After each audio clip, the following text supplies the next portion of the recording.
Yun yung tatanda yung sinasabi ko. Pag nagtathumb flick kayo, tapos yung thumb flick. So guys, meron din sabi niya, coach, okay lang po ba nagtathumb flick at the same time, paano daw tumira ng flat palm, no? So mga kabolo, yun yung tatanda yung sinasabi ko. Pag nagtathumb flick kayo, tapos yung thumb flick nyo, it helps you to shoot the basketball. It is okay to have a thumb flick.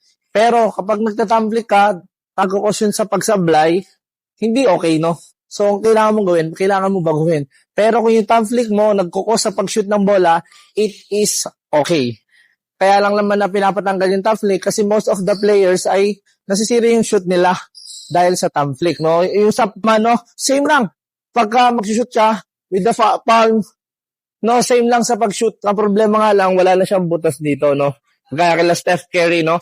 Kung magtataka kayo mga kaballers, bakit si Stephen Curry natuturo siya ng shooting, tapos kailangan may space dito. Tapos pag sumushoot siya, walang space, no? So, explanation doon mga kaballers is, pag naka-flat siya ng kamay, no? It is the result of doing this all of the time, no?